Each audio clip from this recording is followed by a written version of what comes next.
Fala pessoal, como vocês estão?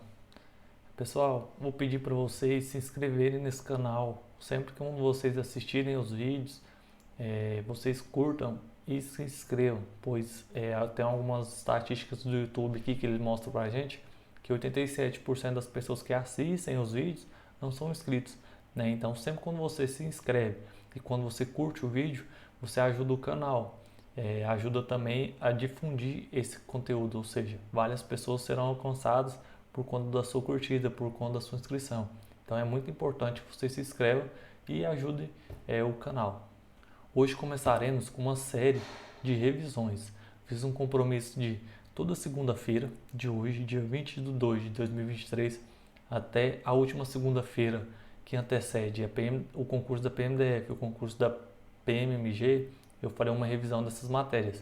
Então, hoje eu começarei com a matéria de criminologia. Vou mostrar para vocês aonde vocês baixem os materiais gratuitos, né? Então, todas as matérias que eu fizer aqui a revisão, esses materiais estarão disponíveis gratuitamente para vocês baixarem no site, tá? Para baixar é bem simples, basta você entrar na descrição do vídeo aqui no YouTube e lá vai conter o nosso site. Quando você abrir o site, vai aparecer essa página aqui. Você desce até o final, materiais gratuitos. Basta clicar aqui que vai aparecer toda a nossa seleção de materiais gratuitos. Você pode baixar o qual você quiser. Além dos materiais gratuitos, temos também materiais para PMDF, materiais para PMG, Polícia Penal. Tá? Então vou mostrar aqui. Para PMDF, basta você clicar aqui em conferir os produtos. E aqui vai aparecer a apostila, tem os simulados, tem a apostila de questões, matemática, raciocínio lógico, inglês. Essa apostila aqui tem todas as matérias, tá? Essas aqui são matérias separadas. Se você clicar aqui e conferir o produto, vai aparecer uma amostra para você. Então você vem aqui, baixa uma amostra e essa é a amostra da nossa apostila PMDF. Tem o que? Plano de estudos, material objetivo, questões comentadas, súmulas e jurisprudências. Aqui eu coloquei a composição para vocês verem. O plano de estudos, conhecimentos gerais, que é língua portuguesa, inglesa, atualidades, matemática e raciocínio lógico, legislação aplicável ao PMDF. Os conhecimentos específicos são direito constitucional e direitos humanos, direito administrativo, penal e processo penal, penal militar, processo penal militar, criminologia, súmulas e jurisprudência e legislação especial. Contém um asterístico aqui nessas, porque direito penal e processo penal contém legislações especiais. Então, está embutido ali, tá? Aqui mostra o plano de estudos que você deve seguir e tal. Lembrando que quando você adquire esse material, vem um vídeo lá demonstrativo, como você preenche aqui. Isso aqui faz o seu estudo ficar 100% organizado, né? Não vai ter um dia que você vai sentar na cadeira ali e não saber o que você vai estudar. Tem todo o passo a passo aqui, porcentagem de questões e tudo mais, o ciclo. Então aqui, direito processual penal, para vocês verem mais ou menos como é o nosso material. Essa aqui é do inquérito policial. Podem ver que é um material todo sublinhado, vários bizus, uns quadros para vocês entenderem, né? Os prazos do inquérito, por exemplo. Aqui as atualizações e outra coisa que é muito importante. Além dos comentários, né, doutrinários, quando precisa, né, porque não são todas as matérias que precisam, temos também no final do material, por exemplo, essas questões. Basta você clicar aqui e você vai ser direcionado ao site. Eu sempre indico vocês fazerem assinatura do que concurso. Por quê?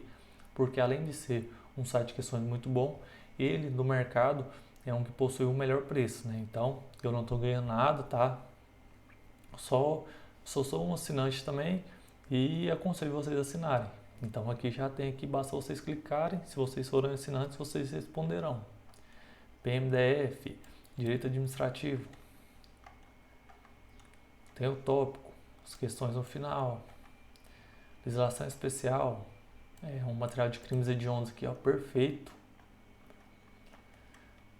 Quantidade de questões no final. Súmulas e jurisprudências.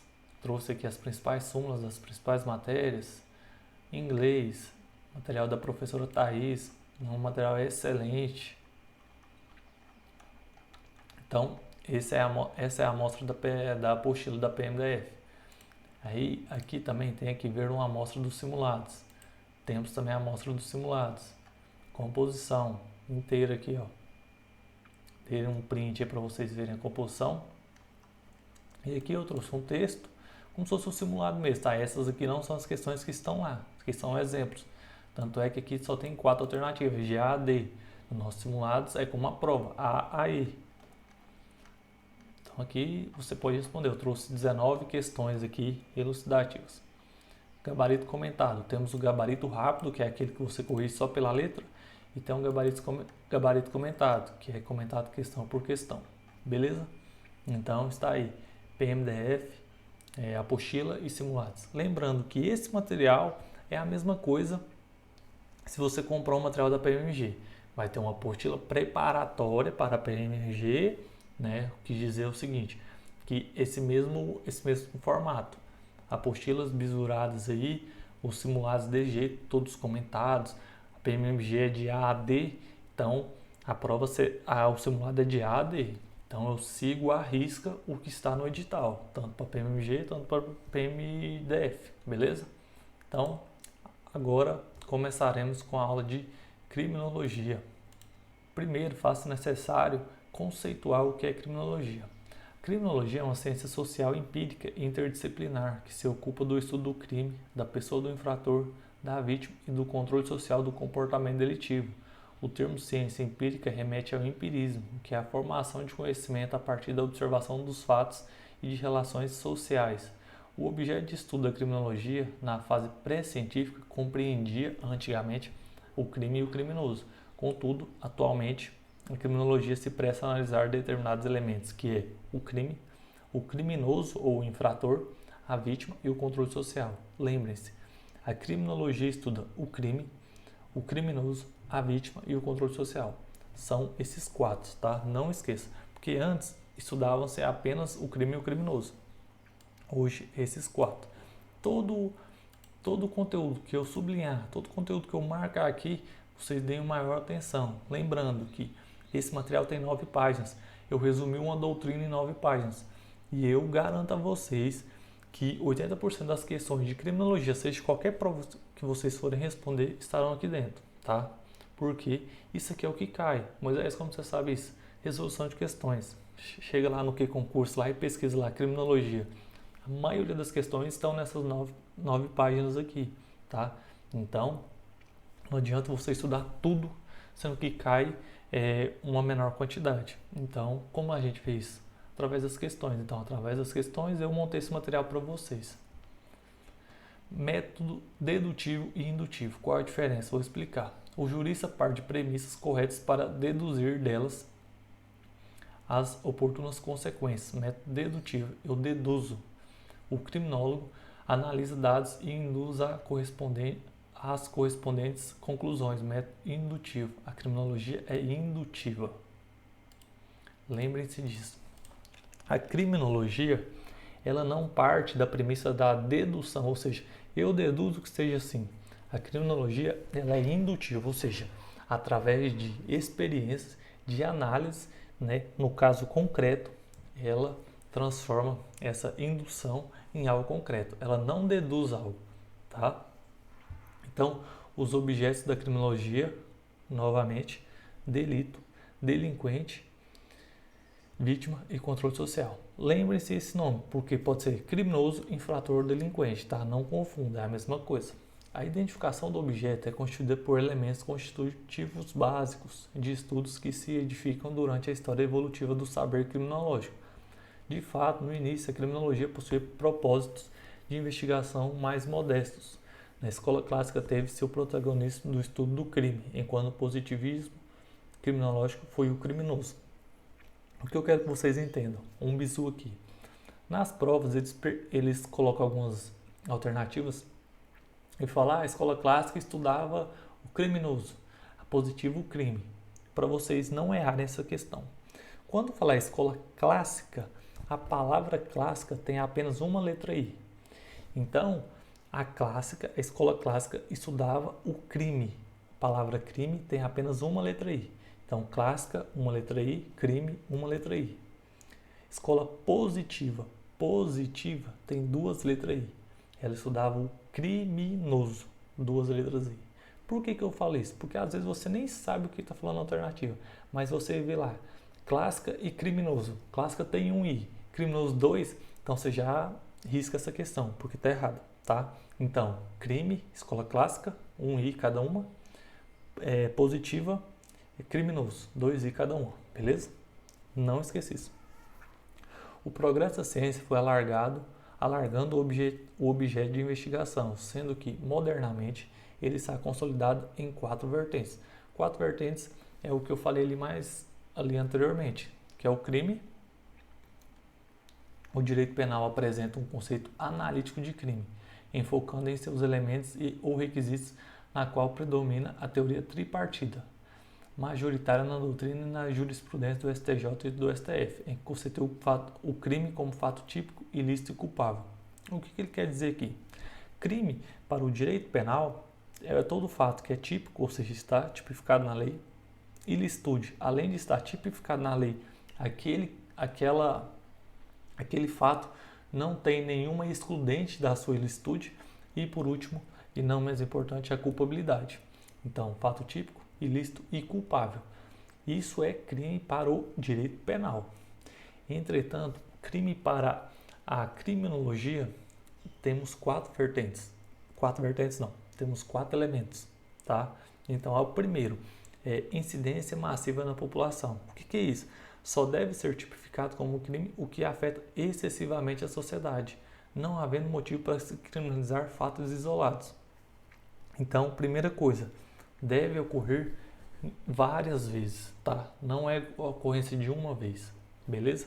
Vou explicar os quadros aqui para vocês entenderem. Primeiro, ocorrer muitas vezes. Segundo, incidência aflitiva. O que é isso? É causar dor à sociedade, causar dor à vítima. Aquele fato deve causar dor à vítima. Terceiro, persistência espaço-temporal, ou seja, deve acontecer em vários locais diferentes. Quarto e última, consenso. O que é? Todas as pessoas dessa população estão em consenso que aquele fato ali deve ser crime. Ou seja, não é que eu acho que é crime, mas ninguém mais acha que vai ser, tá?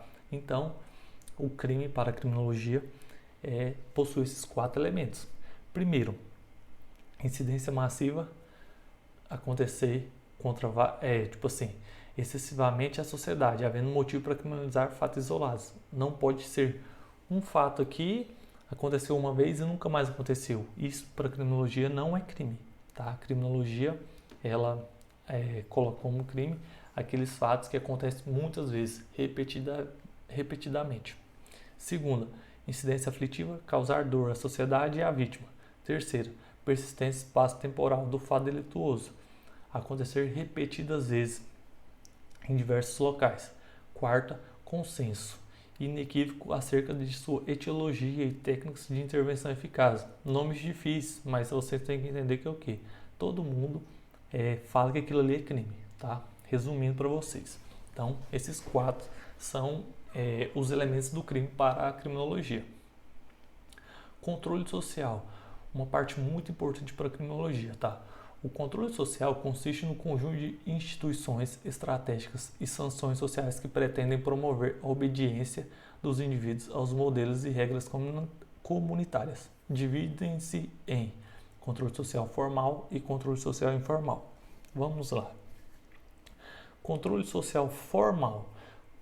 Uma dica para vocês entenderem: quem veste formalmente, né? Estou formal, estou vestido aqui com um terno. Você lembra de um juiz. Então, por que eu estou falando isso? Para quando falar controle social formal, você lembra assim, poder público, o juiz, né? Quando falar controle social informal, eu estou informal, eu vou informal na minha escola, tá? Então, na escola eu vou informal.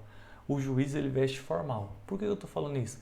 Porque o controle formal, você tem que lembrar o seguinte: o controle formal é realizado pelo poder público. E o controle formal, ele é dividido em 3 seções. E aí você pensa o seguinte: quando acontece um crime, quem é chamado primeiro? Polícia. Então é para vocês lembrarem: controle formal de primeira seção, polícia. Inquérito, boletim de ocorrência, tá? Controle social formal de segunda seção, quem é? O Ministério Público, é a denúncia. Depois do crime ali, do boletim de ocorrência, o inquérito, o delegado remete o inquérito para quem? Para o Ministério Público. Então é denúncia. e depois o Ministério Público ele oferece denúncia para quem? Para o juiz. Então, controle social formal, caraveste formal, você já lembra que esse é o poder público.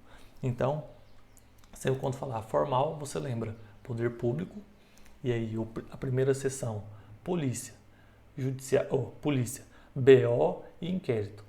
Segundo, Ministério Público. Terceiro, o magistrado, que é poder jurisdicional. Poder judiciário, perdão. E já o controle social informal é realizado por igrejas, escolas, a família, os amigos, tá? Então, o controle social formal, através do poder público, dividido em 3 seções. Inquérito, IBOs, primeira seção da polícia, segunda seção é o Ministério Público e terceiro o Poder Judiciário. Informal, igrejas, escolas e tal. Lembrando, o poder social formal, o controle social formal, ele só entra em ação quando o poder social informal não der conta do recado, tá? Então, primeiro, utiliza a sociedade ali, a escola, a igreja e tal. Quando ele não deu conta, entra o controle social formal, beleza? Espero que vocês tenham entendido, porque essa parte aqui é uma parte muito que cai bastante. Diferença da criminologia, da política criminal e do direito penal. Vamos lá. A criminologia, para vocês entenderem, como eu disse no início, ela é uma ciência indutiva, ou seja, ela analisa o contexto, a realidade e depois ela passa para a política criminal. E a política criminal, ela passa para o direito penal. Então, podemos utilizar que a criminologia, ela analisa quais são as causas de violência doméstica. Ela analisa a realidade. Aí ela passa essas causas para a política criminal. A política criminal, ela fala assim, quais as estratégias para a gente barrar essas causas. E o direito penal, ele recebe da política criminal falando assim, essas estratégias então vai ser aplicadas através de normas, entendeu? Então, eu já entro em outro ponto importante. A criminologia nunca é normativa. A criminologia nunca é normativa. Por quê? Vocês já viram um código de criminologia? Artigo 1º, criminologia tal. Não existe. Então, normativa é o Código Penal. Criminologia nunca é normativa. Por favor, não coloque isso na prova, tá? Criminologia nunca é normativa. Aí eu coloco aqui, para vocês gravarem a ocupação de cada instituto, eu fiz uma frase aqui. No Brasil, a criminologia é um fato, ou seja, ela estuda o fato. A política não tem valor, que eu estou falando da política criminal, e o direito penal tem normas, tá? Então agora eu vou ler aqui para vocês verem que é o que eu expliquei para vocês. Por criminologia, o mesmo conceito que eu disse anteriormente, ciência empírica que estuda o crime, o criminoso, a vítima e o comportamento social ou da sociedade. Trata-se de uma ciência empírica interdisciplinar fática do ser, estuda o ser, ou seja, como realmente é, diferentemente do Código Penal, que estuda o dever ser. Por exemplo, uma mulher saiu de uma boate, numa casa noturna, 4 horas da manhã. Ela está a pé. Ela pode andar 2 km aí a pé, sem correr nenhum perigo. Para o direito penal, que analisa como deve ser, sim, realmente todos temos esse direito. Entretanto, como a criminologia ela estuda como realmente é na realidade, a criminologia estuda o ser, ou seja, essa mulher não pode sair. Não só a mulher, é perigoso até para um homem, né? Porque a gente sabe que existem criminosos e tudo mais. Então, o ser analisa a realidade. O dever ser é o direito penal, que é como deveria ser. Ninguém deve atacar ninguém, ninguém deve matar ninguém. Sim, eu também compreendo, eu também penso sim. Mas a criminologia, ela, como eu disse anterior, ela é indutiva. Ela analisa a realidade, não a nossa dedução. Eu queria que fosse assim. A criminologia, ela analisa a realidade como verdadeiramente é, tá? Então, ocupa-se do crime enquanto fato, o que eu disse. O que faz acontecer esse fato? A política criminal enquanto valor. Quais as estratégias que devemos tomar para evitar essa prática delitiva? E o direito penal é a ciência cultural e normativa do dever ser. Analisa os fatos humanos. Ocupa-se do crime enquanto norma, ou seja, define quais comportamentos serão considerados crimes no ambiente doméstico familiar, entendeu? Então ela aplica a sanção. Superada essa fase de controle social, vamos aí aos modelos teóricos da criminologia. Eu trouxe aqui para vocês as duas principais escolas, escola clássica e a escola positiva. Eu trouxe esses textinhos aqui para vocês lerem enquanto estudam. Não vamos ler aqui durante a revisão, mas eu vou explicar aqui para vocês do que se trata cada uma dessas escolas.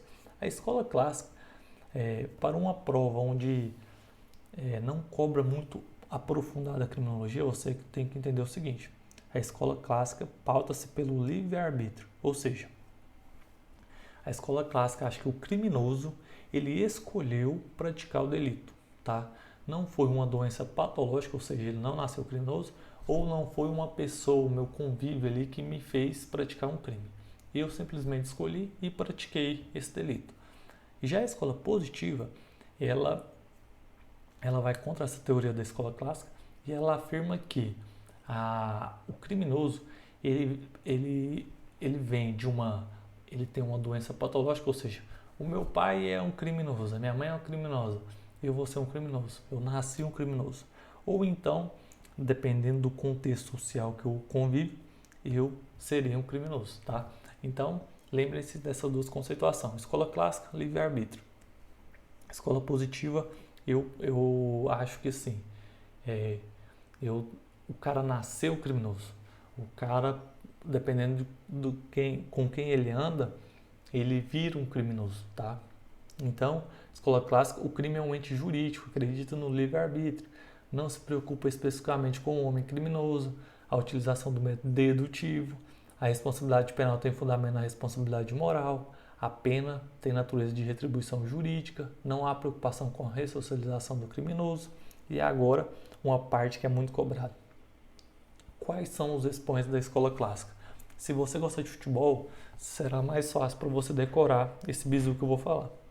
Sempre quando você ouve falar em escola clássica, você lembra de um clássico de futebol. Clássico de futebol, você já lembra da CBF, tá? Então, sempre quando falar escola clássica, você lembra de CBF, Carrara, Beccaria e Furbeck. Esses três eram os principais expoentes da escola clássica. Diferentemente da positiva, ou também italiana, que era o LFG. Ferri, só confirmando aqui, Ferri, Garofalo e Lombroso, tá? Então, Lombroso, Ferri e Garofalo. Coloquei aqui para vocês, os principais expoentes da escola positiva.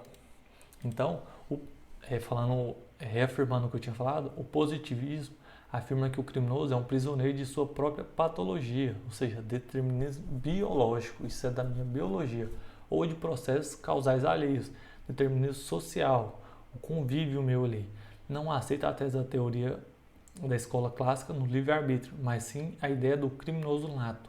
Sempre quando vocês ouvem essa nomenclatura de criminoso nato, vocês lembram também de Lombroso.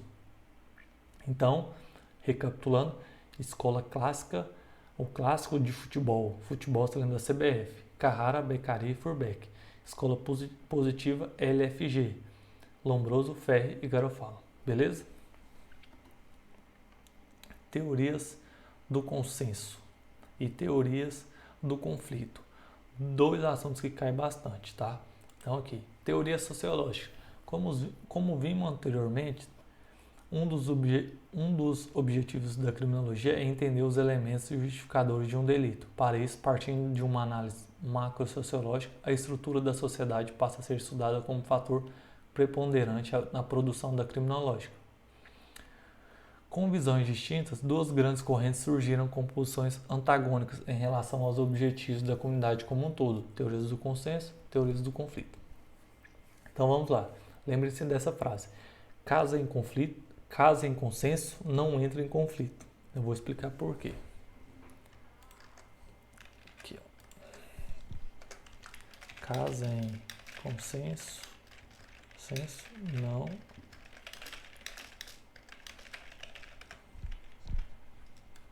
Essa frase aqui, ela mata qualquer questão. Casa aqui, teoria de Chicago, teoria da associação diferencial, teoria da subcultura do delinquente, teoria da anomia, em consenso. Não entra em conflito. Por que eu sublinhei essas aqui? Porque casa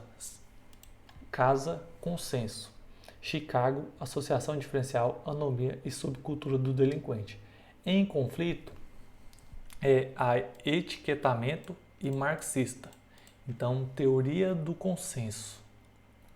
Ela é uma teoria, estão chamadas também de teorias da integração e teorias de cunho funcionalista. O grande marco dessas teorias é defender que a sociedade possui objetivos comuns a todos os indivíduos. Prega que existe um consenso entre os membros de uma comunidade quando esta age em um perfeito funcionamento. Entendem que a finalidade da sociedade é atingida quando há um perfeito funcionamento de suas instituições. As teorias do consenso são mais ligadas a pensamentos conservadores, que entendiam os objetivos das sociedades eram estanques. Afirmam que toda sociedade tem uma estrutura estável que se sustenta no consenso entre seus integrantes. Então é isso. A teoria do consenso, ela aduz que a sociedade vive um perfeito funcionamento e eles têm uns pensamentos conservadores, diferentemente do conflito, que são pensamentos progressistas, tá? Então, caso em consenso, não entra em conflito. E se entra em conflito, é etiquetamento, a letra E, e M marxista. Teoria crítica ou radical, que é a marxista. E aqui, Laben-Approach, que é o etiquetamento, tá? Lembrem dessas teorias. As teorias do conflito também são chamadas de teorias de cunho argumentativo. Para essas teorias, não há na sociedade um senso comum. De fato, há objetivos definidos pela coletividade, mas esses objetivos são impostos por uma classe dominante sobre uma classe dominada. Os objetivos da sociedade são mutáveis durante o tempo, assim não há como defini-la de maneira perene. Então, vocês veem aí que a teoria do conflito, ela tem uma visão mais da esquerda. A teoria do consenso tem uma visão mais da direita, tá? Para vocês terem uma visão aí na hora de responder uma prova. Então, as 4 teorias de consenso: Chicago, associação diferencial, anomia e subcultura do delinquente. Teoria crítica ou radical, marxista. Então você lembra do M, radical, crítica, Laben-Approach, etiquetamento, tá? Então essas duas contra essas 4. Caso em consenso, não entra em conflito. Teoria da associação diferencial. Essa teoria é muito importante e cai bastante, tá? A premissa básica dessa teoria assevera que o comportamento desviante era aprendido por associação. Ela era contra a ideia de que se tratasse de algo hereditário. Ou seja, resumindo, essa para Edward Sutherland, eu acho que é assim, e Gabriel Tarde, a teoria do consenso, ou teoria da associação diferencial, na verdade, o criminoso ele aprendia, ou ele praticava o crime, porque ele aprendia por conta das pessoas que ele convivia, tá? Então, para a teoria da associação diferencial, o criminoso praticava um crime por conta do seu contorno ali, né? As pessoas que vivem com ele, ele aprende, ele vê, por exemplo, um amigo roubando, um amigo furtando, e ele começa a fazer isso, beleza? Teoria da subcultura do delinquente. A subcultura do delinquente estuda a gênese de grupos subculturais que não se encaixam nos padrões impostos pela sociedade e, por essa razão, adotam uma postura de inovação. Essa teoria é contrária à noção de uma ordem social ofertada pela criminologia tradicional. Identifica-se como exemplos as gangues, jovens delinquentes, em que o garoto passa a aceitar os valores daquele grupo, admitindo-os para si mesmo, mais que os valores sociais dominantes. Assim, o crime acaba por se tornar sinônimo de protesto ou forma de aparecer, de ter seus status e adquirir respeito diante da comunidade. Então, sempre quando vocês lerem isso aqui, Não utilitarismo da ação, malícia, negativismo, gangues, grupos criminosos, teoria da subcultura do delinquente, tá? Esses nomes são chaves, beleza? Não esqueçam isso. É da parte da teoria do consenso, Albert Cohen, que é o seu propositor. Teoria da Laban Approach, reação social, interacionismo. Esse aqui é a teoria do etiquetamento, tá? Aqui não há delinquente, e sim desviado. Por quê? Porque a pessoa já coloca que aquele cara ali, ele será um criminoso. Ele é um criminoso nato, né? Para essa teoria, o ponto central da criminalidade não é uma característica do comportamento humano, mas sim a consequência de um processo de estigmatização do indivíduo como criminoso. Logo, o delinquente só se diferencia do homem comum pela etiqueta que lhe é atribuída. Então, se vocês lerem etiquetamento, marca essa teoria Laban Approach, tá? Ou teoria da rotulação, rotula a pessoa antes dela praticar um crime, ele já rotula, aquele cara é um criminoso. A teoria da rotulação de criminosos cria um processo de estigma para os condenados, funcionando apenas como geradora de desigualdades. O sujeito acaba sofrendo a reação da família, amigos, conhecidos, colegas, o que acarreta a marginalização no trabalho e na escola. A teoria entende que a criminalização primária, primeira ação delitiva, produz a etiqueta, ou seja, o rótulo de criminoso, o que acaba influenciando para a criminalização secundária, a repetição de atos delitivos, ou seja, a estigmatização do criminoso acaba influindo na interação com a sociedade, que faz com que o indivíduo assuma essa condição. Ou seja, a sociedade fala, ó, esse cara, ele é típico de criminoso. Aí o cara fica com aquilo na cabeça e realmente ele acha, eu sou um criminoso, então vou praticar vários crimes. Para o Laban, o controle social penal possui um caráter seletivo e discriminatório, gerando a criminalidade. Nessa teoria não há delinquente, aí sim desviado. A teoria estuda o desvio e não o delinquente. Esse é o fruto da rotulação. Prevenção criminal e vitimologia.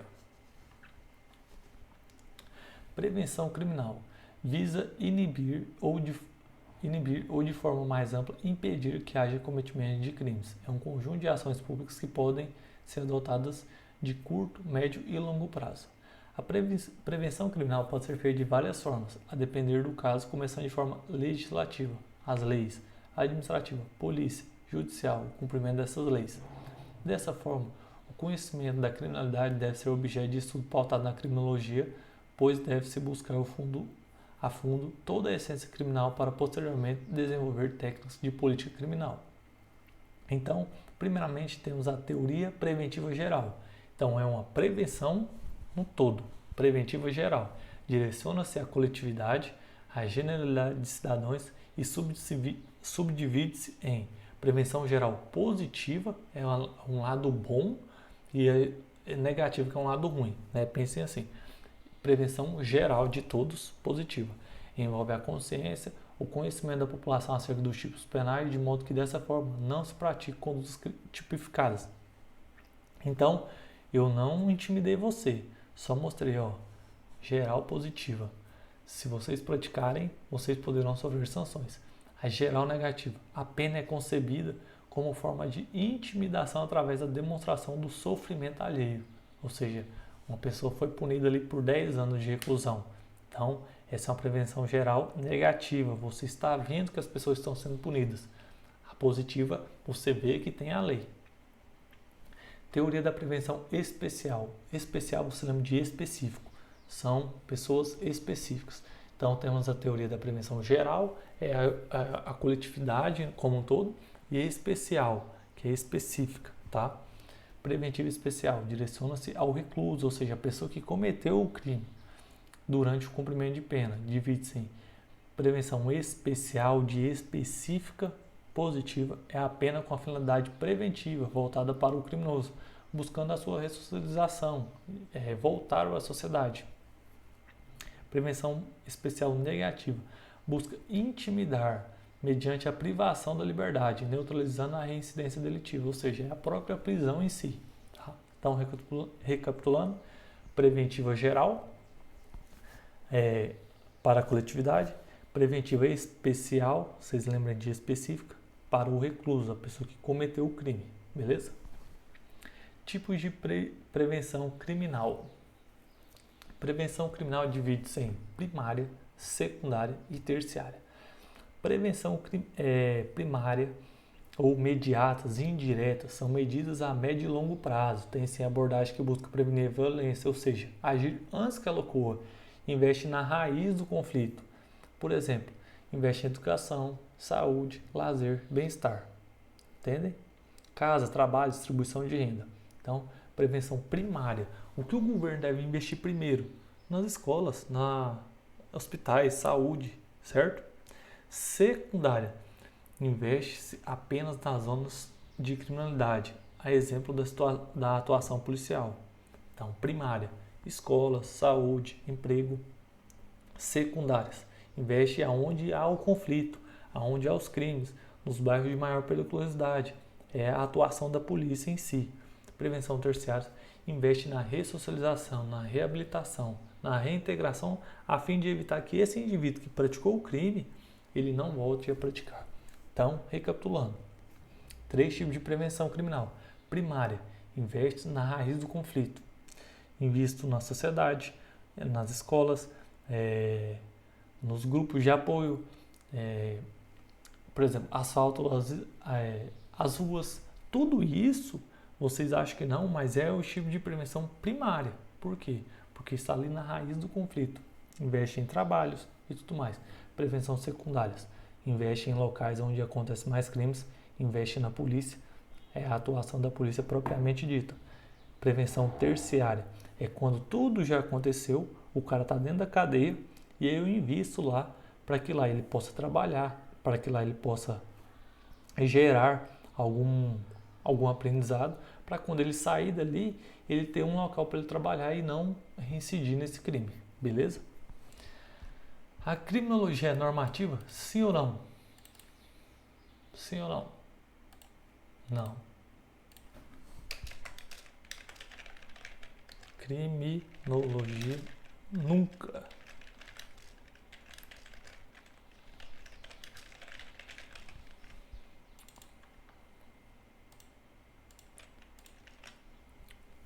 Prevenção primária e vitimização primária são coisas diferentes, tá? Então, prevenção primária, eu já expliquei o que é. Investe na educação, saúde, lazer. Prevenção secundária, atuação policial. Terciária, reabilitação, ressocialização. Vitimologia, é importante. Vitimização primária é o que a vítima ali sofreu, né? Por exemplo, durante o estupro, sofreu lesão corporal, aí vê ali que as roupas estão rasgadas, todo ali aquele, vocês entendem aí do crime, por exemplo, o cara assaltou, tá ali o disparo de arma de fogo, né? Um roubo, por exemplo. Então, a vitimização primária é ser vítima, ou seja, decorre diretamente da prática delitiva. Pessoa que sofre a lesão corporal. É o processo através do qual o indivíduo sofre direto ou indiretamente os efeitos nocivos, tá? Vitimização secundárias é durante a audiência, durante o procedimento da polícia, por exemplo, um inquérito, ela é revitimizada, ou seja, por isso que a gente chama de sobrevitimização. Eu vou dar um exemplo clássico. A mulher foi estuprada. Durante o ato sexual, o cara bateu nela, o cara fez diversas coisas. Esse é um tipo de vitimização primária, ou seja, ela sofreu todos os atos. Vitimização secundária é quando ela vai para a delegacia e ela está lá narrando um fato para o delegado e o delegado faz uma piada com ela. O delegado não dá moral para ela, o delegado não acredita nela. Essa é uma vitimização secundária. Vitimização terciária é quando ela sofre um preconceito na sociedade, né? A pessoa sabe, aquela pessoa foi estuprada, faz um bullying, um exemplo, uma coisa grotesca, né? Mas isso acontece. Então, vitimização primária, a pessoa sofreu o crime. Vitimização secundária é durante o inquérito, durante o BO, durante a ação penal, durante todo o procedimento ali de provas do juiz e tal, ela é revitimizada, ou seja, a pessoa sofre outro drama, algumas coisas acontecem com ela ali durante a ação penal, que ela é revitimizada. E a terciária é quando ela sofre um preconceito aí na sociedade, beleza? O que está falando aqui é isso, interrogações, declarações, tá? É o que eu expliquei para vocês, não preciso ler aqui não. Vitimização indireta envolve as pessoas que estão relacionadas intimamente com a vítima, ou seja, a menina foi estuprada, só que o pai dela sofre também. A mãe dela sofre também. Por quê? Porque a filha foi estuprada. Então é uma vitimização indireta, tá? Cifras, criminalidade, colarinhos. Gente, como eu disse, todas as páginas desse material aqui é muito importante. Entretanto, essas aqui estão no top 1, tá? Criminalidade real, a quantidade de delitos perpetrados pelos delinquentes no total, mas que não necessariamente chegaram ao conhecimento das autoridades. Criminalidade real são todos os crimes que aconteceram, mas isso não quer dizer que chegou à autoridade, tá bom? Criminalidade real, tudo que aconteceu, mas não necessariamente chegou ao conhecimento da autoridade. Criminalidade revelada, ou seja, aconteceu e a autoridade soube, tá? Aqueles crimes praticados que chegaram ao conhecimento do Estado. Então, recapitulando, não esqueçam disso. Criminalidade real, tudo que aconteceu, mas não necessariamente chegou ao Estado. Criminalidade revelada, foi revelada, chegou ao Estado, tá? Real, aconteceu muitas coisas, pode ser que não chegou, pode ser que chegou, não sei, não sabemos. Revelada, aconteceu e chegou para o Estado, beleza? Cifras e colarinhos. Pessoal, essa aqui é uma parte muito importante também, que eu acredito que venha uma questão cobrando as cifras, tá? As cores, tá? Esse textinho aqui, introdutório, eu coloquei para vocês lerem durante o estudo. Não é agora na revisão que eu vou ler, mas leem aí durante o estudo. Fiz um quadro aqui, resumindo para vocês, tá? Cifra negra, ausência de registro do crime perante as autoridades ou agências do controle social formal. Crimes desconhecidos, oficialmente não comunicados ou não elucidados. Ou seja, eu tinha um celular e o celular foi furtado. Só que a delegacia é muito longe aqui de casa. E aí eu tô com preguiça de ir lá. Pronto, cifra negra. Ou seja, aconteceu o crime e eu não levei a autoridade. A autoridade não sabe, o Estado não sabe o que aconteceu. Beleza? Cifra negra. Crimes desconhecidos, não comunicados. A pessoa foi estuprada, só que ela ficou com tanto remorso, com tanta vergonha, né, sendo que ela não tem culpa, né, um crime tão horrível desse, mas ela ficou com vergonha de chegar lá no delegado e falar. Cifra negra, ela não falou, crime desconhecido. Cifra cinza, a pessoa foi estuprada, foi lá no delegado, falou tudo, durante a fase processual não virou nada, ou seja, não prosperaram, né? Eu coloquei aqui, não prosperaram na fase processual. Eu fui furtado, fui lá, falei e não virou nada, tá? Eu estou falando com essas palavras para vocês entenderem, tá? Só que vocês vão pegar a conceituação exata quando vocês lerem. Mas aqui eu estou mastigando, resumindo. Cifra negra, você não contou, não chegou ao conhecimento da autoridade. Cifra cinza, crime comunicado pela vítima, mas a persecução penal não prosseguiu por desistência da vítima. Crimes que não prosperaram na fase processual. Não prosperou, cifra cinza. Cifra dourada, crimes praticados pela elite. Dourado se lembra de ouro, elite, gente rica. Criado por Sutherland. Não reportados às instâncias do controle social formal. Tá? Cinza amarelas, crimes praticados pelo abuso de autoridade e não reportados às instâncias do controle social formal, crimes cometidos por funcionário público, tá? Crimes dourados, cifra dourada, perdão, vocês lembram? Crimes praticados por quem tem muito dinheiro, é elite, colarinho branco. Cifra amarela, você lembra de funcionário público, Cinza verde, o que é verde? A floresta, você já lembra? Crimes ambientais. Cifra rosa, são essencialmente os crimes de caráter homofóbico. Rosa, você lembra da homofobia, crime homofóbico. Cifra azul de rua. Azul, você já viu que a maioria dos operários das empresas usa aquele uniforme azul, aí você associa. Então, crimes praticados por pessoas mais pobres e tal. Então, crimes praticados pelas classes menos favorecidas da sociedade. Pequenos crimes.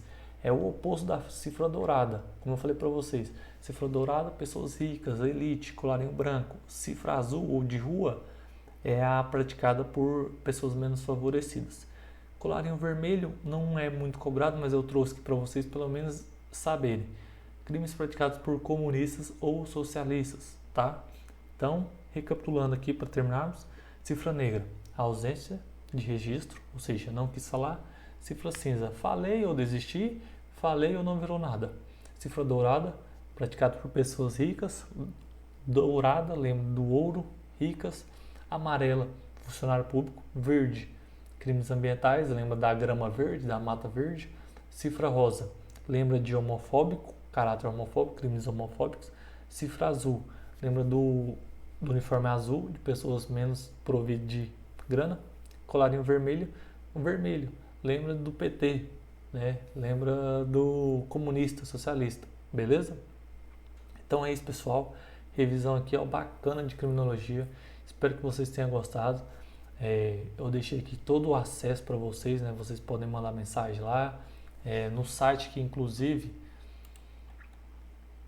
tem o meu WhatsApp, o grupo do Telegram, o canal do YouTube e o nosso Instagram. Para vocês conhecerem os professores do nosso curso, basta clicar aqui, tá? Então é isso. Espero que gostem. Na próxima segunda temos outra revisão. Fiquem com Deus e até a próxima.